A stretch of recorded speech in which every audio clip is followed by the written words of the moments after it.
1. A few years ago I went to Vancouver for work, and a friend of mine who lived nearby came and stayed with me one night so we could go out to the bar. Neither of us knew the city well, so we went to the pub next door to my hotel. We are having drinks and a hockey game is on, so my friend starts chatting about the game with a cute guy at the table next to us.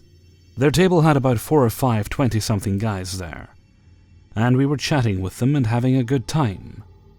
I'm married and made that clear from the beginning, but my friend was single and was loving the attention and flirting from one guy in particular. The game ends, and people are clearing out of the pub. The guy says they're going to a party nearby and we should come. I don't want to go, but my friend does. Most of the guys get into one car and leave, and the one who was most interested in talking to us and his quiet, considerably more drunk friend stay behind, because the other car is full, and offer to take a taxi with us. My friend is really into this guy who was admittedly very good-looking, and insists she wants to go to this stupid party, so I relent and agree. She's foolish and would have gone without me if I hadn't joined her. We get to this beautiful, huge house about 10 minutes away, and there's no one there. All the lights were off. I ask where's the party, and the guy says his friends are on their way. This is his house. We walk inside and it looks like a staging house. New modern furniture, generic artwork on the walls, no photos anywhere. Alarm bells are ringing in my head. I start interrogating them. I thought we were going to a party. Why are we at your house? My friends are meeting us here and we will go from here. How can you afford this big house at your age? Even basic housing in Vancouver is very expensive. This was easily a $2 million house. I work in sales. Are you sure you live here? This place is nicely decorated for a 20-something guy. Yes, I do. My friend then gets annoyed with me asking him so many questions and tells me to knock it off. He offers us a drink and I ask for coffee. I kept joking like, do the real owners of this house have coffee? Do you know where to find it? He wants to give my friend a tour of upstairs and I give her a serious look. And she gives me a don't cock-block me here look. So I say I'll just have a seat in the living room, where his very drunk friend has been silently slumped in a chair since we walked in. My friend and the guy go upstairs. Drunk friend starts quietly muttering and I'm catching bits and pieces. Shouldn't have come. Don't know us. Alone. Shouldn't be here. And I'm like, what did you say? Never mind. Shouldn't say. And then he wandered off somewhere in the house. So I'm sitting here panicking, wondering what to do. I don't know where we are, so I don't even know what to tell a taxi, and I don't know the taxi numbers to call one in the first place. I decide to use my GPS to find out roughly what address we're at, and I Google a taxi company nearby and call a taxi immediately. Tell them I don't know the address of the house and to just park on the street and call me when they arrive. I will walk down to meet them. Then I go upstairs, burst into the bedroom and tell my friend we are leaving right now, and a taxi is on the way. Of course, the guy protests, and friend is frustrated and wants to sleep with this guy, but she sees the fear on my face and begrudgingly agrees. I have no idea what was actually going on with the house or what he had planned, but I'm so glad my idiot friend finally listened to me. Oh, and we were there for about 30 minutes total. His friend never showed up, and I don't think we were ever going to a party. 2. I'm pretty sure I was almost robbed tonight in my apartment complex. For the record, I'm a 21-year-old female and I stand about 5'2", not very threatening. In order to understand this story, you have to understand how my complex is set up. It's 3 buildings that form a U shape with parking and access on the side of the U. In the middle of the 3 buildings, there's a row of garages for storage. The whole parking lot looks like a circle. You can drive around the garages to park in front of any building. Now to my story. My fiancée has been out of town for the past week with work, so I've had the pleasure of walking the dogs by myself every night. We live on the 2nd floor, so every night I walk down 3 flights of steps to the basement so they can have access to the yard. My windows face the parking lot and usually have the blinds at least halfway up. Anyone paying attention for a day would know I was alone. Tonight, I didn't feel like cooking, so I ordered dinner, walked the dogs, and then grabbed my keys to go pick it up. Before I left, I glanced outside the window and noticed a car parked parallel outside my building in front of the walkway. This wasn't super unusual, because that's typically where people park waiting to pick someone up, instead of pulling into a parking space. Still, I felt uneasy, so I unleashed my 50-pound lab mix to go with me. I exit the building and an SUV starts up behind the car. They both speed up and disappear around the garages. Now, my building is at the bottom of the U, and my car is parked along the right side of the lot. I start walking over there when both cars come speeding back around the garages and slow behind my car. I immediately jump in and lock the doors. The SUV parks a few spots down from me on the right side of the U. The car parks on the other side of the garages, on the left side of the U. As I pull out, I realize I left my wallet inside. No biggie. Both vehicles are parked at this point. It was probably a misunderstanding.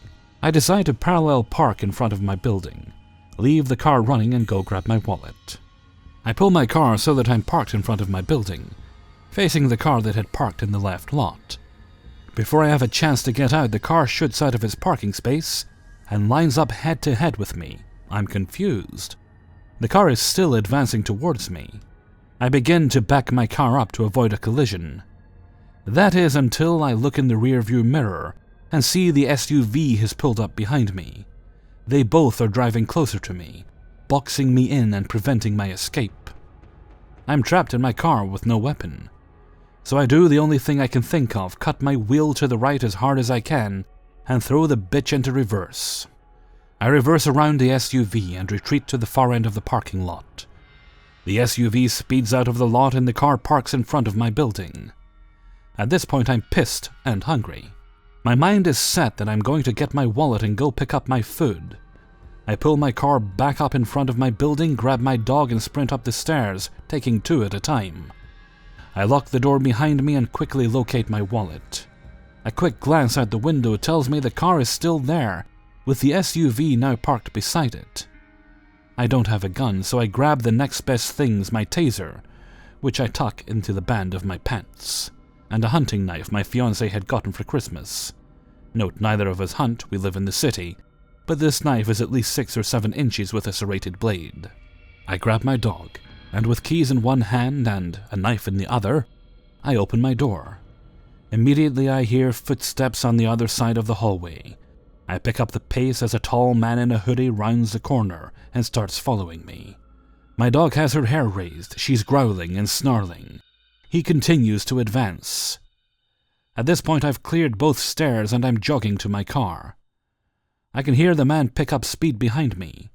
I reach my car and spin around while flipping the knife up into view. The man immediately stops on his tracks and walks back towards the SUV. Both vehicles speed out of the lot and, with shaking hands, I begin my trip to go pick up my wings. So drivers of the car and SUV that chased me around my parking lot, let's not meet. 3. When I was about 7 or 8, I was living with my family in their small apartment in a large city. The complex was pretty dense, lots of neighbors, lots of strangers. There was always a lot of traffic coming through, even through the night, so hearing someone walk up and down the stairs at 3 a.m. is pretty normal. I remember that my brother, around 5 years older than I, had only just began staying with us for a short time, and that we had, presumably, his Wii set up in the living room, though it could have been mine. I can't remember when I got my own. The Wii was a newer game system at this time, and I was a game junkie, so I was excited as hell to play the system, especially with games like Guitar Hero already set up and ready for me. For the couple of weeks in the summer he was there, I was constantly playing the Wii in the latest hours of the night, usually staying up to 3 or 4 a.m. rocking out or bowling or Mario. You know the drill. I was already staying up pretty late before we got the Wii, but this was my excuse to keep doing it. My brother would often fall asleep on the couch behind me while I was playing around 1 a.m., and I'd play a little quieter until I was finished. Although I was young and carefree at the time, I've always had a sort of knack for remaining situationally aware, and since I was especially good at eavesdropping, it was almost second nature for me to be consistently listening for anything and anyone, and pretending like I couldn't hear anything going on around me. Of course, I didn't realize I was doing this at the time, but I've had several years of growth and introspection since that time, and I've come to learn the patterns of my behavior that remain even today. At first, everything was dandy, business as usual, lots of gaming and lots of progress. After a day or two, I would notice people going up and down our stairs a lot more often. There was just a ton of rumbling outside at all hours of the night after midnight. I even heard a bit of talking, though I couldn't understand it. Whether it was muffled or they were speaking Spanish, I'm still not sure to this day. A week or so later, my brother was home. I have a distinct memory of hearing a sound and seeing an immediate flash of light outside. But when I turned my head to look at the window, covered by long vertical blinds except for one that had come off at the end, so the only view was a small sliver of our porch and balcony. All I saw was darkness. I turned back to my game and pretended to continue playing, hoping that nobody was outside, but also hoping that if anyone were there, they didn't notice me turn my head. I heard several distinctly mechanical noises throughout the rest of the night that I'm fairly certain were the sounds of a shutter of a camera, but no more flashes. After about 3 a.m., I decided I was probably hearing things from one of the neighbors' houses, and ignored it, packed it up, and went to sleep. This continued for about another week. The sounds of the camera and people walking back and forth throughout the night, that is. I didn't think it was really anything to worry about. I had basically assumed at this point that it was all next door, and that it didn't matter much. I never mentioned it to my brother while he was there, nor my parents. I just continued my nightly ritual of playing the crap out of whatever game I could. After a week of hearing these noises outside, I had become curious about what was going on. I played that night until my brother went to sleep and carefully positioned myself in a way that I could hear quite well outside, but that it looked like I was entranced by my game, in case anybody was watching me. I wasn't really sure that was even the case, but I knew it was at least a possibility, and wanted to appear oblivious if so. I had heard the characteristic rumbling of people going up and down the stairs, and I remember it quieting a bit around 1:30 a.m. However, I didn't hear the mechanical sounds, and I didn't see any flashes, so I decided I was going to go outside to check it out. To paint a picture, our apartment complex was set up so that there were 8 units to each building, 4 in the front, 4 in the back. There are 2 units to the ground floor and 2 units on the second floor on either side of each building. Our apartment was on the top floor at the far end of one of these units, so you had to walk up the stairs and through an uncovered walkway to our balcony. There's a small porch right by the front door for seating that we had somewhat filled with various things. I remember specifically that there was a large printer or fax machine of some sort right on the ground in front of the window, basically centered below where the last blind gave way to the inside of the home, and a chair beside the printer facing towards the open area between the porch and the walkway. So I quietly and slowly moved below the window, view from the window blocked by the couch that was up against the wall, and crawled to the front door. Slowly as ever, heart pounding from both anxiety and excitement, I unlocked the front door and tiptoed onto the balcony. There was nobody on our porch, and I didn't hear anybody walking outside next door. I peeked through the railing beside the walkway, and my breath caught as I noticed several, maybe 5 dark figures standing in front of the entire unit, near a tree in between all of the units around. I couldn't tell who they were, but they all sounded male. It didn't appear that any of them saw me, so I continued to watch in silence for a time. Normally it wouldn't trip me out much, but there was something just generally weird about the way they were talking that felt suspicious. They looked weary, and the way they spoke sounded like they were angry, but I couldn't understand them. I thought they might have been where all the camera sounds were coming from, but I didn't see any cameras. Though it was dark and those faced away from me could easily have been carrying one. They didn't look like anybody I had seen in the complex before. I watched and listened for a long time, probably half an hour, trying to see if they were the ones going up and down the stairs. However, they didn't appear to be leaving or doing much of anything at the time. I took that as confirmation that my suspicions were in vain, and that they were up to adult stuff I didn't need to worry about. I turned around and went back into the apartment, and decided I didn't need to stress about it anymore. The next night, I think my parents were upset I had been playing video games all night for the last few nights, because at about midnight, I feigned sleep on the couch adjacent to the one my brother had been sleeping on. A while later, I heard my parents check the living room and stalk back to their bedroom. I quietly stood up and turned the Wii on. My dad had started up the shower and my mom was watching videos on the computer, so they didn't hear me playing. I did also keep the volume quite low. I was able to get some serious gaming done for a few minutes. At around 1 a.m. I started to hear the rumbling of the stairs. Although I had decided that what was going on was unrelated to me, I remember still feeling on edge about it. Then, a few minutes after hearing people coming up and down the stairs, I began to hear a very distinct sound. The sound of some big object squeaking. I didn't understand what the noise was at the time, but it basically sounded like a hardened plastic being bent and groaning from pressure. It also sounded extraordinarily close. I was sat on the floor in front of the couch my brother was sleeping on, so the window and front door were on my right, and I had a pretty clear view to the porch through the area that the blind was missing. It was dark outside, so I couldn't see anything, but once I heard this sound I had major goosebumps and something felt off. So I kept glancing at this sliver of window I could see. At this point I was scared. I didn't understand what the sound was. I kept hearing people moving outside, and I didn't understand why. I assumed they were right in front of our apartment, and couldn't figure out what to do.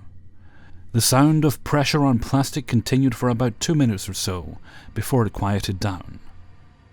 At that point, I could hear the creaking of hard plastic every 30 seconds or so, maybe a little bit more frequent. I had the game on and kept moving my arms as though I was playing, but I wasn't paying attention to the game in the slightest. I don't even remember which one was on. Out of nowhere, everything went silent. I could hear no creaking, no shuffling of feet, no rumbling of the stairs, no voices, nothing at all. This put me on edge, and for some reason I knew there was something seriously wrong. I was terrified. I thought they might be getting ready to break into our house and rob us or something of the sort. I didn't really know what to think or what to do. A final roaring screech of plastic bending filled the air. I immediately turned my head all the way to the right, not caring whether they knew I could see them or not.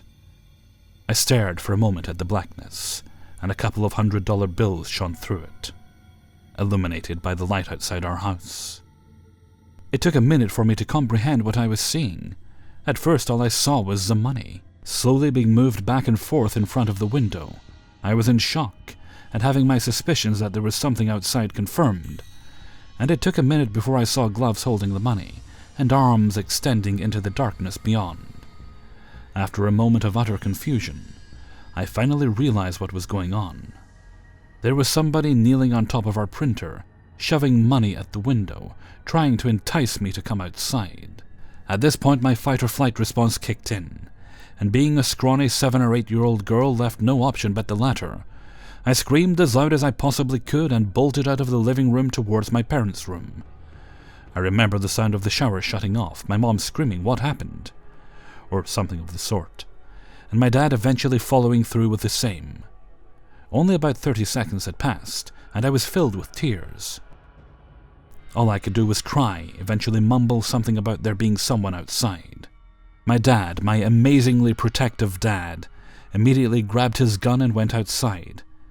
It's about 1:30 a.m. at this point, and my mom held me while I cried in the living room, and we waited patiently for Dad to find out who was there. My dad came back a few minutes later and stated that he didn't see anybody out there anymore, but that he was going to stay outside with his gun and wait there for a while. I was tired as hell from the anxiety, and finally having this all come to a head, but I could not find sleep.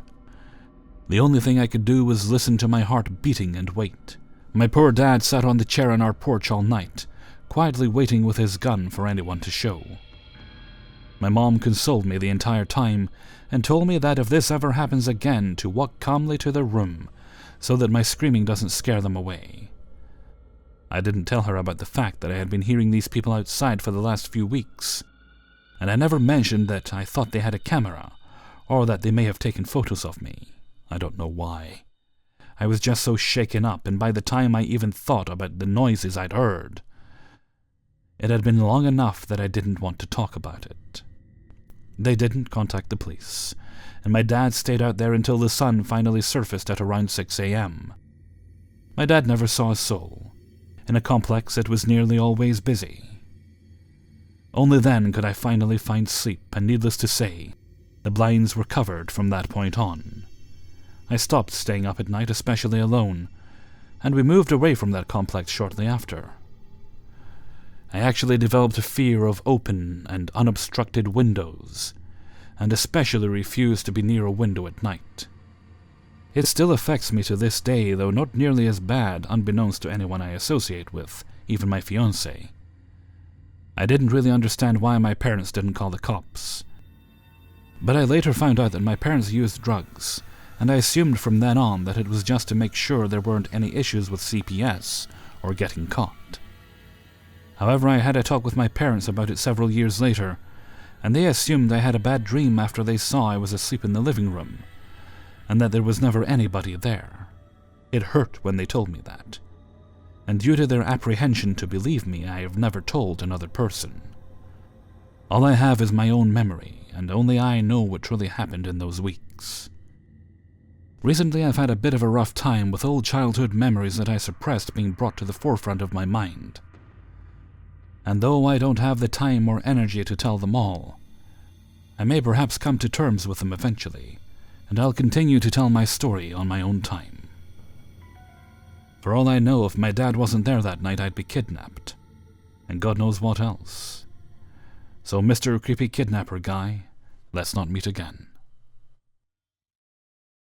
Hey everybody, Hellfreezer here, and thank you very much for listening to 3 True Scary Stories, episode 365. And thank you very much to everybody who allowed me to use their stories in this video. Well, I have a bit of good news for you glitch fans. I did mention a few days ago that I wasn't sure if I'd be able to do a glitch video this week, because I was gathering all the stories a bit more in advance than usual, but it looks like we'll be able to have a glitch video after all. So that should be up tomorrow, and I'm actually just about to head off and record it, so I'm gonna go do that. So until next time, thank you very much for listening, and take very good care of yourselves.